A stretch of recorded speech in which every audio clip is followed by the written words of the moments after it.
La biologie contemporaine accorde une très grande importance aux gènes. L'organisme est vu comme un système vivant, déterminé par l'information génétique qu'il porte dans ses cellules. Selon cette vision, l'individu serait le produit de son programme génétique. Cette manière de concevoir l'individu repose sur les idées d'autonomie et de prédétermination. L'être vivant se construit lui-même suivant un plan prédéterminé par ses gènes.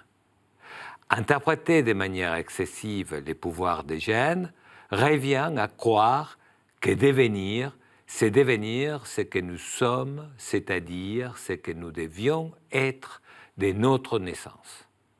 Cela implique que nos gènes portent l'empreinte perpétuelle de notre devenir. Bien entendu, si nous définissons le devenir de l'être humain comme son développement au sens biologique des termes, alors il est certain que les gènes jouent un rôle important dans ce processus. Cependant, si par le devenir nous entendons ce qu'il peut faire de sa vie, alors il apparaît erroné de dire que l'être humain devient en vertu de ses gènes. Car devenir, au sens propre, c'est toujours devenir ce que nous ne sommes pas encore. Devenir ce que nous ne sommes pas encore est un exercice dynamique, une découverte constante de soi-même, qui nécessite de l'ouverture d'esprit, de l'étonnement. Il faut oser être curieux de soi-même, à chacun d'entre de faire la part des choses et de s'en remettre à son intime jugement. Bien sûr, cela n'est pas sans danger, comme pour les 1000 pattes, à qui le crapaud demanda comment coordonner les mouvements de tous ses membres pour pouvoir avancer si harmonieusement. Les 1000 pattes rentra dans son trou, puis à force de réfléchir, ne peut plus marcher. Un choix nous est proposé, subir l'événement ou agir en devenant ce que nous ne sommes pas encore. Acceptons-nous de nous découvrir nous-mêmes ou bien passivement laissons-nous agir ce que la nature a peut-être prévu pour nous. Connais-toi toi-même. Depuis Socrate, cette phrase n'a pas cessé d'être répétée, à tel point que nous ne l'entendons plus. Anatole France, quant à lui, disait « Je tiens la connaissance de soi-même comme une source de soucis, d'inquiétude et de tourmentes. Je me suis fréquenté le moins possible. » La génétique peut dire si nous possédons une prédisposition particulière à avoir certains caractères, chauve, maigre, corpulent, ou encore la probabilité d'avoir certaines maladies.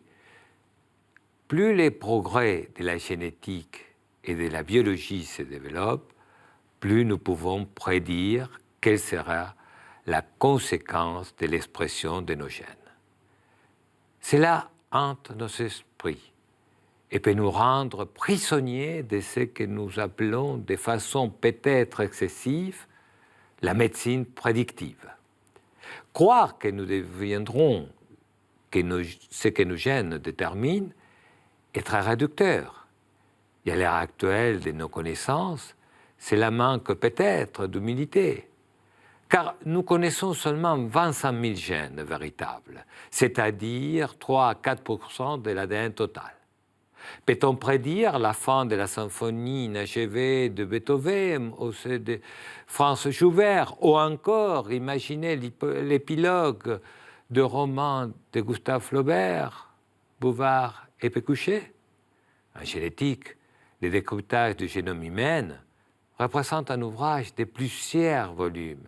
Ce n'est donc pas parce que l'on connaît quelques chapitres de ce grand ouvrage que l'on peut prédire la conclusion. Bien sûr que par la paresse de l'être, il est plus simple de penser que tout est déjà prédéterminé et qu'il ne nous reste qu'attendre que chaque chose s'exprime, que l'état accomplisse ce que la biologie a établi. Mais encore, faudrait-il que cette paresse nous permette de voir quelque chose en nous va s'exprimer, que nous la reconnaissons et que nous l'acceptions. A contrario, si notre passivité devient extrême, nous ne devenons pas ce que nous sommes, mais ce qui nous attend. Avec la génétique, nous avons touché les patrimoines intimes de l'être humain. Avec la biologie moléculaire, nous sommes allés très loin dans la compréhension des interactions moléculaires constitutives de ce qui se passe dans nos corps. Et pourtant, l'homme continue de penser, de rêver, de critiquer. Or, alors même que depuis peu, nous pouvons intervenir directement sur les gènes et fabriquer des organismes, nous ne savons pas, pour l'instant, contrôler la pensée. Notre monde est et restera un monde de contingence et donc de liberté, quoi qu'en disent les partisans du programme génétique et de toute forme de prédétermination. Ce que la biologie ne peut pas prédire, c'est ce que nous allons devenir à travers les chemins que nous allons parcourir.